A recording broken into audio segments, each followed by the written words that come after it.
출애굽기 4장 10절에서 17절까지 말씀입니다. 제가 봉독하겠습니다. 모세가 여호와께 아뢰되 오 주여 나는 본래 말을 잘하지 못하는 자아니이다. 주께서 주의 종에게 명령하신 후에도 역시 그러하니 나는 입이 뻣뻣하고 혀가 둔한 자니이다. 여호와께서 그에게 이르시되 누가 사람의 입을 지었느냐? 누가 말 못하는 자나 못 듣는 자나 눈 밝은 자나 맹인이 되게 하였느냐? 나 여호와가 아니냐? 이제 가라. 내가 내 입과 함께 있어서 할 말을 가르치리라. 모세가 이르되 오 주여 보낼 만한 자를 보내소서. 여호와께서 모세를 향하여 노하여 이르시되 레위 사람 내 형 아론이 있지 아니하냐? 그가 말 잘하는 것을 내가 아노라. 그가 너를 만나러 나오나니 그가 너를 볼 때에 그의 마음이 기쁨이 있을 것이라. 너는 그에게 말하고 그의 입에 할 말을 주라. 내가 내 입과 그의 입에 함께 있어서 너희들이 행할 일을 가르치리라. 그가 너를 대신하여 백성에게 말할 것이니 그는 내 입을 대신할 것이요 너는 그에게 하나님같이 되리라. 너는 이 지팡이를 손에 잡고 이것으로 이적을 행할지니라. 아멘. 하나님의 말씀입니다. 오늘 주의 이름으로 오늘 또 소명교회 예배를 드리러 오신 모든 우리 성도님들을 진심으로 환영하고 축복합니다. 하나님께서 이스라엘 백성을 구원하시기 위해서 출애굽이라는 위대한 소명을 모세라는 한 사람에게 허락하시는 이 부분은 우리들에게 언제나 우리들의 가슴을 떨리게 하는 그런 이야기인 것 같습니다.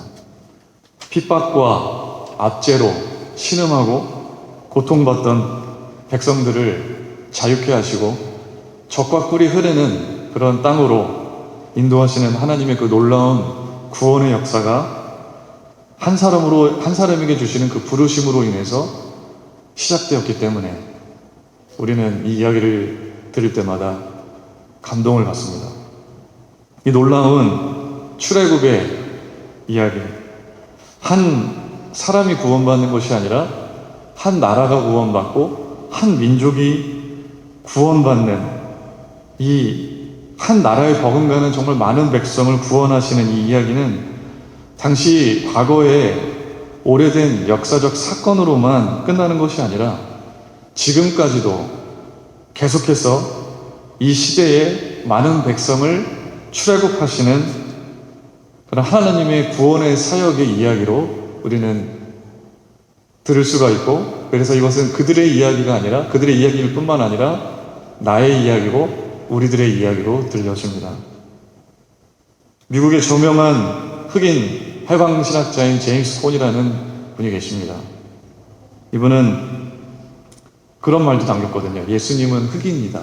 이런 말까지 남기실 정도로 백인들에게 노예제도 가운데 백인들에게 핍박받고 또 가진 폭력과 또 여러 가지 죽음을 당했던 그런 뼈아픈 그런 흑인들의 아픔이 정말 상처로 남아있는데, 흑인들을 그렇게 구조적인 악으로 인해서 핍박받고 신음하는 그런 흑인들을 구원하시는 그 하나님의 놀라운 구원의 역사를 이 출애굽이라는 이야기를 모티브로 해서 해방신학이라는 그런 신학을 만들어내죠. 하나님께서 흑인들뿐만 아니라 이 세계 곳곳에서 여전히 구조적인 억압과 굴레에 의해서 유린당하는 많은 이들에게 이 출애굽 이야기는 여전히 해방과 자유의 구원의 역사를 이루시는 하나님께서 해나가시는 희망의 메시지로 여전히 많은 사람들에게 들려지고 있습니다. 하나님께서는 자신이 계획하신 일을 이루시고자 사람을 부르십니다. 언제나 하나님은 부르심 받은 사람을 통해서 자신의 뜻을 이루시고 구원의 역사를 이루어 가셨어요. 이 부르심이라고 하는 것은 정말로 불가항력적인, 거역할 수 없는 부르심이어서 이 부르심을 받은 사람의 의사는 전혀 고려되지 않은 것처럼 보일 때가 아주 많습니다. 성경에서. 사람이 하나님의 부르심을 감당하겠다고 하는 그런 의사가 있든지 없든지 하나님은 그것을 뛰어넘어서 부르심으로 이끄시고 그 부르심을 완수하도록 인도하신다는 거죠. 모세에게 처음 하나님께서 소명을 주실 때 모세야 너 이거 한번 출애굽 한번 네가 한번 해볼래? 이렇게 묻고서 그에게 부르심을 허락하지 않으셨죠. 글쎄 그냥 모세를 만나 주셔서 바로 그냥 모세에게 출애굽에 대한 소명을 바로 선포하셨습니다. 모세뿐만이 아니었습니다. 하나님은 요나에게도 그러셨죠. 요나는 처음에 하나님이 자신에게 주신 소명을 탐탁하게 여기지 않았어요. 내켜하지 않았어요. 그래서 하나님께서 니느웨에 가서 회개, 심판의 말씀을 증거하라고 명령을 주셨을 때 요나는 니느웨로 간 게 아니라 다시스로 가는 니느웨 백성들이 회개하고 하나님께로 돌아오는 모습이 싫었기 때문에 다시스로 가는 배를 탔던 게 바로 요나였죠. 그러나 요나는 자신의 뜻과는 다른 하나님의 부름에 처음부터 예스하지 않았어요. 계속 거절하는 그런 모습을 보여줍니다. 그래서 요나가 니느웨가 아니라 다시스로 가는 그 배를 타는 과정 중에 여러 과정을 겪죠.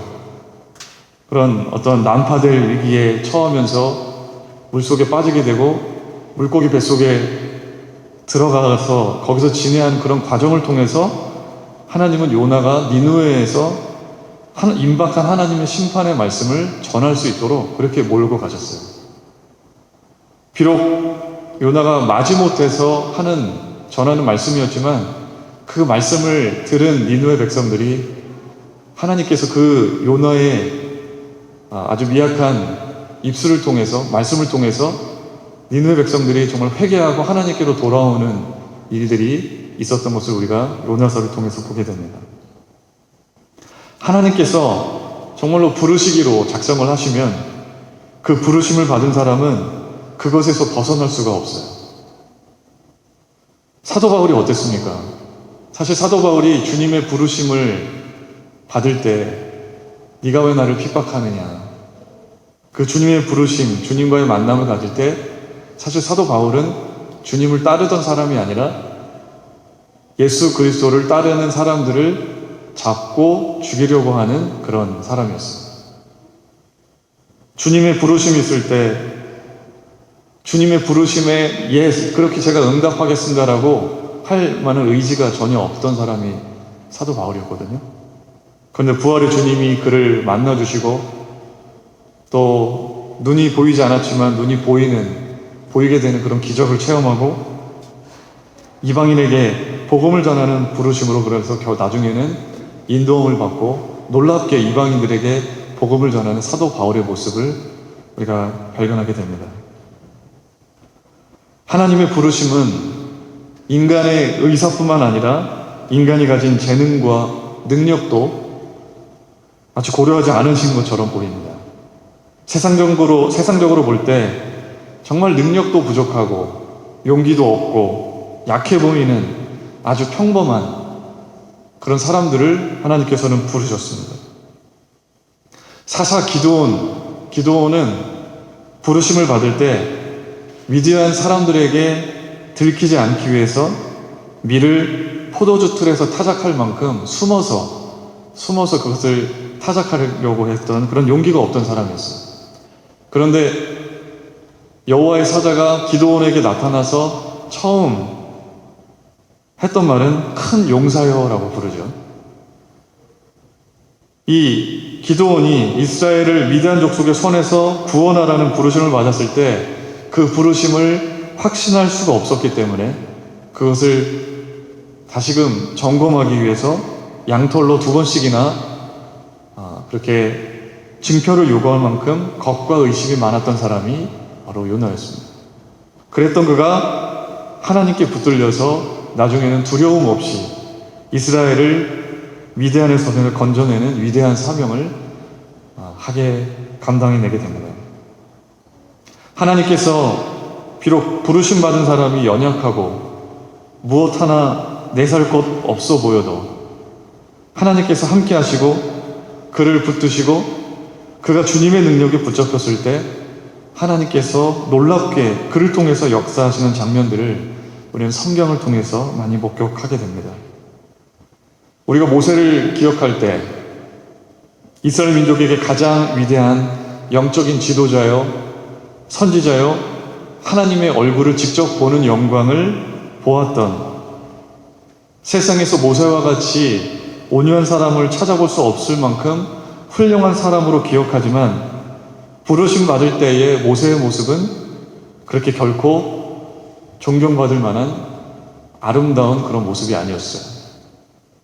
모세는 하나님께서 애굽에서 신음하고 고통받는 백성들을 구원하는 일에 부르심 받았을 때 5번이나 소명에 회피하는 반응을 보이게 됩니다. 그런데 하나님은 모세가 그렇게 회피하고 변명을 늘어놓는 그런 질문과 그런 반응에 권위로 누르시거나 강압하시는 모습으로 대하지 않으셨어요. 모세가 쏟아놓는 질문에 다정하게 자세하게 답해 주시고 그 부르심을 잘 수용하고 완수할 수 있도록 용기를 주시고 소명의 길로 인도해 주셨어요. 하나님과 모세의 대화가 짧은 한 장 안에 짧지 않고 2장 안에 걸쳐서 있을 만큼 아주 세심하게 하나님은 모세를 부르심의 길로 갈 수 있도록 모세가 자꾸 회피하고 변명을 늘어놓는 질문에 아주 자세하게 대답을 해주십니다. 모세가 하나님의 부르심을 받을 때 첫 번째 했던 회피성 질문은 3장 11절에서 보시는 것처럼 내가 누구이기에 바로에게 가며 이스라엘 자손을 애굽에서 인도해야 합니까? 내가 누구간데 내가 어떤 자격으로 하나님께서 맡기신 그 일을 출애굽이라는 사명을 제가 감당할 수 있습니까? 모세가 하나님의 부르심을 받을 때 그는 80세 된 노인이었어요. 그리고 양을 치는 목자일 뿐이었고 한 사람을 살인해서 과거에 젊을 적에 도망해서 도망자의 삶을 살았던 사람이 모세였죠. 세상적으로 보면 철저히 실패한 인생의 표본이었어요.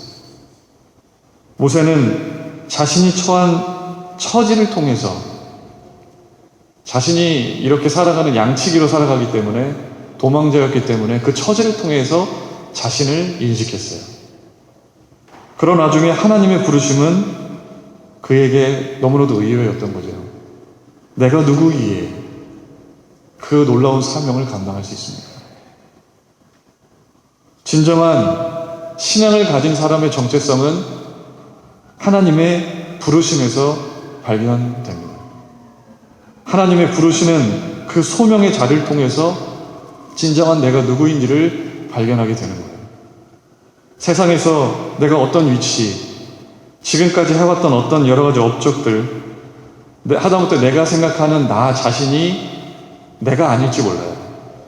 정말로 내가 발견이 되고 내가 누구인지를 확실하게 깨달을 수 있는 것은 하나님의 부르심을 깨닫고 그 부르심에 순종할 때 우리는 우리의 정체성을, 내가 누구인지를 그때서 아주 분명하게 깨닫게 된다는 것입니다. 나 자신에 대한 진정한 정체성을 발견하고 또 회복하는 길은 하나님의 부르심에 우리가 귀 기울여 듣고 그 부르심에 응답하는 것, 그것이 나를 찾는 방법인 거죠. 우리가 이 미국이라는 타지에서 얼마나 이방인으로 살아요. 정말 요즘에 에이전들을 향한 그런 여러 가지 뉴스들이 계속해서 드문드문 올라오죠. 그래서 나가는 것도 어디 마음대로 나가는 것도 행동에 제약이 생기고 차별을 이 땅에서 차별을 받는 사회적 약자로서 살아가야 되는 게 우리의 처지죠. 근데 그것이 사회적 약자로서 이 땅에서 우리가 살아가는 게 우리의 정체성이 아니라는 겁니다.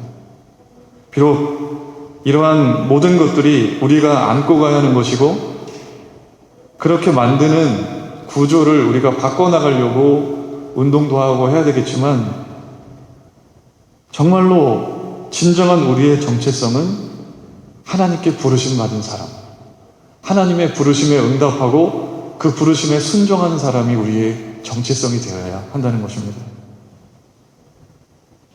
하나님이 나 자신에게 주신 소명이 지금은 어렵듯하게 보여도 기도하는 가운데 믿음으로 한 걸음 한 걸음 주님과 더 가까워지는 가운데 그 부르심이 더 명확해지고, 그것으로 인해서 이 세상에 내가 누구인지를 더 분명하게 발견하게 나가게 되는 거예요. 저와 여러분이 정말 하나님께서 우리들 각자에게 주신, 우리 교회에게 주신 그 소명을 발견함으로 인해서 정말 내가 누구인가를 분명히 깨닫고 이 세상에서 그렇게 살아갈 수 있게 되기를 간절히 축원합니다. 하나님께서 모세가 내가 누구에게 라는 질문에 하나님께서 뭐라고 대답을 하셨냐면, 내가 반드시 너와 함께 있을 것이다. 그렇게 약속하시면서 모세를 위로하시고 모세가 부르심을 쫓을 수 있도록 하셨어요. 근데 그걸로도 성이 안 차죠. 모세는 두 번째로 하나님께 이런 질문을 던집니다. 3장 13절에서 보시는 것처럼, 이스라엘 백성들에게 내가 찾아갔을 때 너를 보낸 그의 이름이 무엇이냐라고 사람들이 물어보면 제가 뭐라고 대답을 해야 됩니까? 라고 하나님께 물어보죠. 그때 하나님은 뭐라고 말씀하셨나요? 너는 그들에게 가서 이렇게 나를 소개하라. 나는 스스로 있는 자이다. 영어 성경으로 보면 I am who I am 이렇게 돼 있어요. 약간 말장난 같아 보이는 그런 것으로 본인을 소개하시는 것 같아 보이지만 그게 아니라는 거죠. 이게 원어의 문장을 더 깊이 해석해 보면 나는 존재하는 자이다인데, 그것을 더 넘어서 나는 항상 존재하는 자이다. 과거에도 존재했고 지금도 존재하고 있고 앞으로 미래에도 존재하는 자이다. 그리고 하나님께서 명사로서 자신을 소개하는 것이 아니라 비동사 M으로 자신을 소개하셨거든요. 그러니까 어떤 개념적이고 추상적인 존재가 하나님이 아니라 행동하시는 사람, 행동하시는 존재, 이 역사 속에서 끊임없이 역사 안에 간섭하시고 개입하시고 정말로 핍박받는 사람들을 구원하시기 위해서 행동하시는 하나님으로서 자신을 소개하고 계시는 거예요. 그뿐만 아니라 하나님은 아브라함의 하나님, 내 조상의 하나님, 이삭의 하나님, 야곱의 하나님으로 말씀하시면서 너희들이 조상에게 함께 하셨던 그 하나님이 바로 나다라는 것을 분명하게 가르쳐 주고 계신 거죠. 세 번째로 모세가 하나님께 했던 변명은, 이스라엘 백성들이 이렇게 말로만 전했다가는 자신을 믿지 않을 거라는 거죠. 하나님께서 누구신지 제가 이렇게 하나님이 가르쳐 주신 대로 전하더라도 그들은 나를 믿지 않을 거라는 거예요. 그래서 하나님은 어떤 기적을 보여주시죠. 지팡이가, 모세가 가지고 있던 그 지팡이를 뱀이 되게 하는 기적을 또 보여주시고, 또 품에 손을 넣었다가 빼니까 나병이 일어서 손이 하얗게 변하는 그런 기적을 또 보여주시고, 만약에 그것을 네가 가서 보여줌에도 불구하고 이스라엘 백성이 믿지 않으면 나일 강물을 떠서 흙에 뿌리면 강물이 피가 되는 기적을 내가 일으킬 것이다. 그것을 보고 그들은 내가 하나님임을, 여호와 하나님임을 믿게 될 거다. 그렇게 하나님께서 친절하게 답을 해주셨습니다.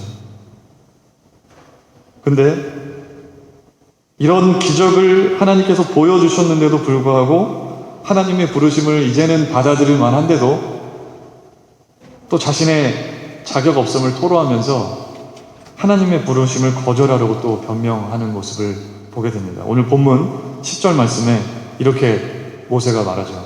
모세가 여호와께 아뢰되 오 주여, 나는 본래 말을 잘하지 못하는 자니이다. 주께서 주의 종에게 명령하신 후에도 역시 그러하니 나는 입이 뻣뻣하고 혀가 둔한 자니이다. 이러한 모세의 변명에 하나님은 무엇이라고 말씀하십니까? 여호와께서 그에게 이르시되 누가 사람의 입을 지었느냐? 누가 말 못하는 자나 못 듣는 자나 눈 밝은 자나 맹인이 되게 하였느냐? 내가 내 입과 함께 있어 할 말을 가르치리라. 그렇게 모세를 위로하시고 힘이 되어주겠다고 말씀하셨어요.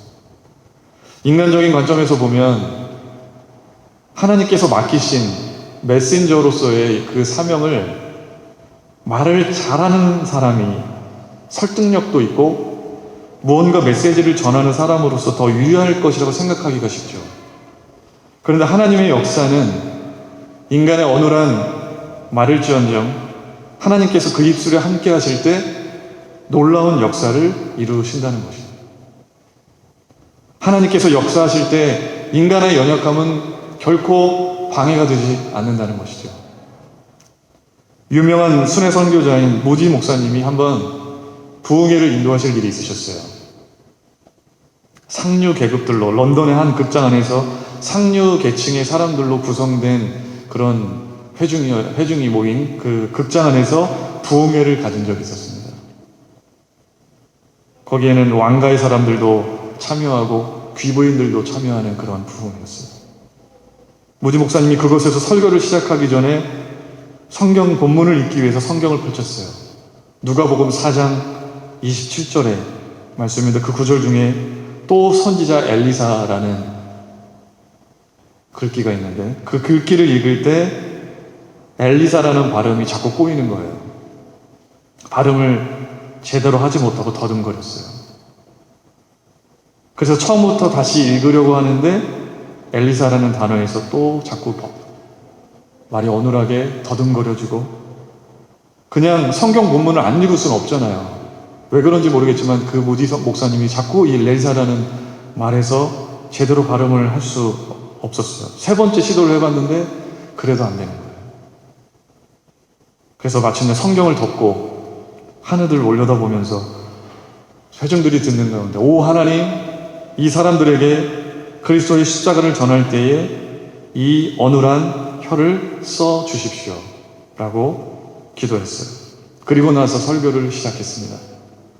그때 그 설교를 들었던 한 사람이 이후에 말하기를 무디 목사님이 그처럼 열렬하게 자신의 영혼을 쏟아부어서 설교하는 것을 일찍이 본 적이 없었다라고 고백했다고 합니다. 그날 모인 청중의 시선은 완전히 무디 목사님의 설교에 사로잡혀서 그 말씀을 들었다는 거죠. 비록 말은 어눌하지만 하나님께서 그 입술에 함께 하실 때 하나님은 역사하시고 그 입술을 사용하셔서 주님의 놀라운 뜻을 알리신다라고 하는 것입니다. 제가 전에 부목사로 사역할 때 우리 담임 목사님 여러분 모셔봤던 적이 있는데요. 한 목사님께서 한 담임 목사님은 공대 출신이셨어요. 그러니까 문과가 아니라 공대에서 이제 공학이나 수학 같은 것만 공부를 하시다가 그러니까 언어가 그렇게 수려하지 않아요. 그냥 투박해요, 되게. 제가 처음 이제 그 교회 부임해서 그분 설교를 들었을 때 너무나도 지루한 거죠. 그냥 동네 할아버지가 얘기하는 것 같아요. 투경하고 억양도 이상했어요. 북한에서 피난 오셔가지고 부모님들이 이제 피난 오셔서 정착하셔가지고 갔기 때문에 약간 북한 사투리도 있고. 근데 정말 놀라운 건 뭐냐면 설교 말씀에 그 말씀을 듣고 나서 예배 시간이 끝난 다음에 성도들이 예배 시간이 다 끝난 다음에 그냥 축도할 때는 다 서서 기도하다가 가만히 서서 눈물을 흘리면서 기도를 하는 거예요. 그렇게 말씀이 제 딴에는 그렇게 은혜가 되지 않았는데 어떻게 저렇게 은혜를 받고 저렇게 기도를 드릴 수 있을까? 그런 장면을 여러 줄 쭉 보게 됐죠. 근데 더 목회를 하면서 이 목사님을 더 알게 되잖아요. 담임 목사님을. 목사님의 말씀이 투박하고 화려하진 않지만 목사님이 그러한 삶을 사셨어요. 말씀하시는 대로 사시려고 노력하시고 순종하는 삶을 보여주시는, 정말 얼마나 검소하게 사셨냐면 관리하시는 권사님이 우리 목사님 목양실에 있는 화장실이 있었는데 그 화장실에 화장지까지도 이렇게 변을 보고 닦는 그 화장지도 한 칸 정도씩 쓰시는 것 같다고 하시면서 너무나도 그 검소하게 사는 모습을 보고 관리 권사님도 이렇게 은혜를 많이 받는다고 할 정도로, 교회가 커졌는데도 좋은 차 타고 다니지 않으시고 중고차 10년, 몇 년 된 차를 그냥 그대로 브레이크도 잘 듣지 않는 그런, 제가 운행도 몇 번 해봤는데 그런 차도 그냥 계속 쭉 은퇴하실 때까지 타시고,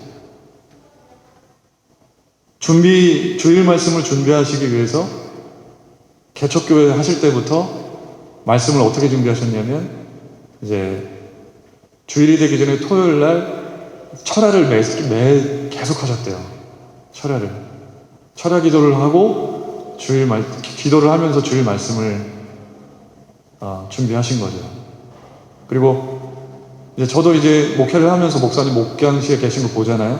토요일이면은 아주 우리가 퇴근할 때까지 늦게까지 행사 준비 때문에 늦은 시간까지 8시간 9시간 있다가 목사님 계속 그곳에서 계속 말씀을 준비하시고 기도하시는 그런 모습을 많이 봤어요. 그런 모습을 또 삶을 들여다보면서 또 이제 말씀을 계속 듣다 보니까 그 말씀이 진짜 은혜가 되는 거예요. 말은 투박하고 멋대가리 없고 화려한 아름다운 그런 언어도 없지만, 그러나 그 투박한 말씀 안에 역사하시는 능력이 있는 거죠. 삶이 들여다보이고 그 목사님을 통해서 일하시는 하나님을 바라보게 되니까 그 말씀에 너무나도 은혜를 많이 받았어요. 목회가 오래되다 보면은 목회도 직업이처럼 느껴질 때가 많거든요.